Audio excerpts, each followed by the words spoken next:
tersebut kami ganggu stabilitas politik. Mantan Panglima TNI Jenderal Purnawirawan Muldoko dinilai terlalu mengada-ada jika menyebut koalisi aksi menyelamatkan Indonesia atau kami mengganggu stabilitas politik.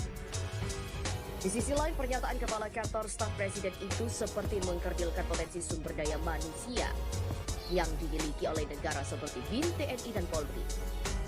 Lingkaran istana itu sudah punya SDM yang lengkap untuk mendeteksi apapun yang terjadi di NKRI.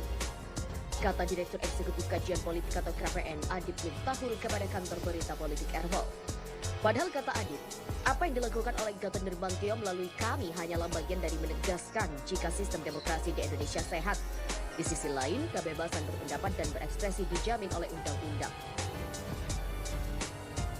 Secara komunikasi politik, kami ini hanya kewajiban untuk mengingatkan penguasa untuk melakukan perbaikan. Sehingga Adib menambahkan, seharusnya pemerintah ataupun Muldoko tidak perlu membesar-besarkan persoalan karena langkah dan gerak kami adalah bagian dari dinamika kehidupan Indonesia dalam berdemokrasi. Sebelumnya, Muldoko berkomentar mengenai kehadiran koalisi aksi menyelamatkan Indonesia atau kami baru-baru ini. Muldoko tidak ada yang salah dengan pembentukan kelompok tersebut, namun Muldoko mengatakan, lain cerita jika kelompok itu memiliki arah untuk memaksakan kehendak, adapun hal yang harus diperhatikan, kata Muldoko, ialah gagasan yang diusulkan kelompok tersebut. Tapi jangan coba-coba untuk mengganggu stabilitas politik. Jika bentuknya sudah mengganggu stabilitas politik, semua ada resikonya. Negara punya kalkulasi dalam menempatkan demokrasi dan stabilitas. Muldoko juga ingatkan Gatot dan kawan-kawan jangan ganggu stabilitas politik. PKS mengatakan, kasihan Pak Jokowi, pembantunya bikin ruang publik jadi kerdil. Pernyataan keras Kepala Staf Presiden atau KSP Jenderal TNI Purnawirawan Muldoko yang memperingatkan koalisi aksi menyelamatkan Indonesia agar tidak mengganggu stabilitas politik nasional terus menuai reaksi beragam dari berbagai kalangan. Ketua DPP PKS Mardani Alisera merasa sedih dan prihatin dengan ucapan dari pembantu presiden tersebut. Sebab demokrasi akan selalu bising karena kebebasan berpendapat berkumpul berserikat dijamin oleh konstitusi. Jalur demokrasi memang bising. Saya sedih jika pejabat kita komen seperti itu. Membuat ruang publik jadi kerdil dan tidak mencerahkan. Ujar Mardani Alisera saat berbincang dengan kantor berita politik Erwol. Mardani juga kasihan dengan Presiden Jokowi karena ada pembantunya mengeluarkan statement yang kerdil. Menurutnya, kami juga ormas lain yang mempunyai hak yang sama untuk menyuarakan aspirasinya di dalam demokrasi.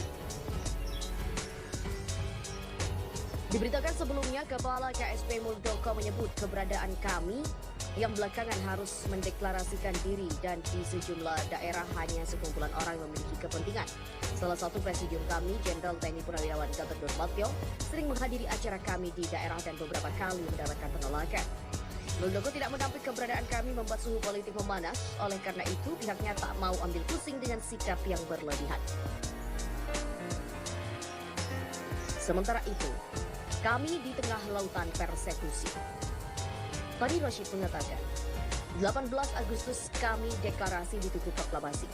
Disambut deklarasi di berbagai daerah, lebih dari sebulan dukungan kami terus mengalir. Permintaan deklarasi tak berhenti, Jawa, Sumatera, Sulawesi, Maluku, NTB bahkan luar negeri. Dukungan provinsi dan kabupaten pun semakin rapat. Melihat perkembangan kami yang begitu masif, rupanya ada pihak yang khawatir, bahkan panik. Siapa? Sebut saja penguasa.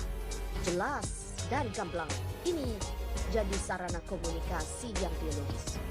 Ada pandangan yang berbeda antara kami dengan penguasa. Penguasa mengatakan negara ini sedang baik-baik saja. Kami berpendapat negara sedang sakit. Demokrasinya sakit, hukumnya sakit, ekonominya sakit, dan banyak penyakit lainnya. Bicara KPK, ingat Harun Masiku, Joko Chandra.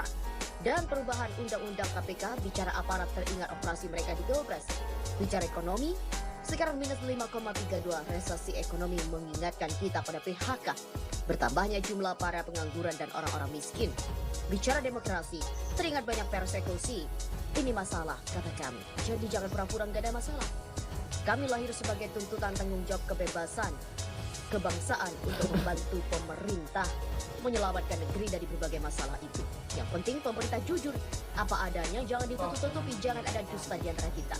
Kedua, kami lahir sebagai gerakan moral.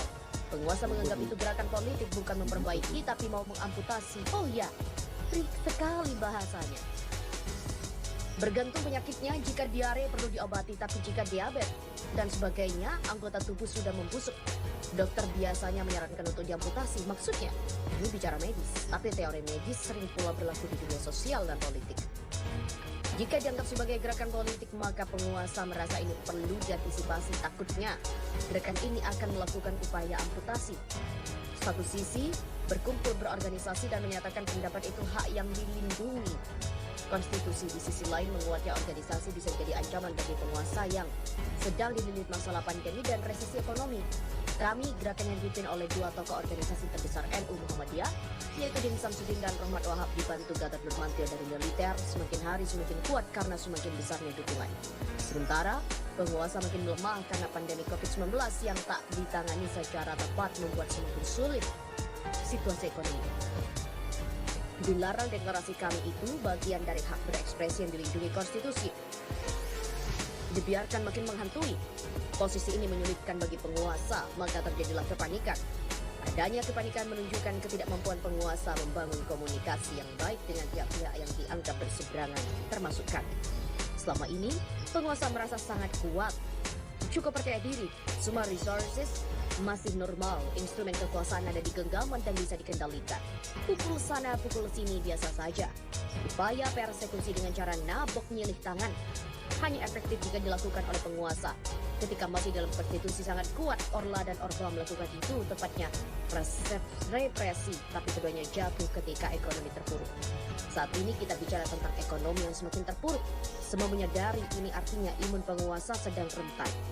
Jika tak mampu menahan krisis, maka upaya persekusi dan tindakan represi akan menjadi senjata makan tuan.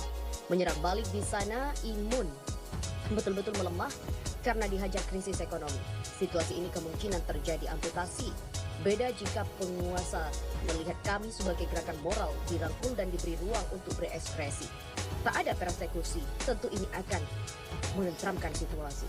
Dan sayangnya, selalu ada persekusi di setiap kami mengadakan deklarasi. Di Bandung, di Surabaya, NTB, bahkan di Jakarta terus terjadi persekusi. Sudahlah, rakyat juga tidak bodoh. Siapa pemain di balik peristiwa persekusi terhadap deklarasi kami? Rakyat tahu. Rakyat juga tahu siapa di balik penusukan ulama, imam masjid dan perusahaan musola. Rakyat tahu itu. Tidak usah menuduh PKI, tidak. Itu kerja intel. Peristiwanya berulang dan polanya sama, gampang dikenali dan diidentifikasi. Tidak satu kejadian tapi banyak kejadian. Tidak satu tempat tapi banyak tempat. Waktunya berdekatan, polanya sama.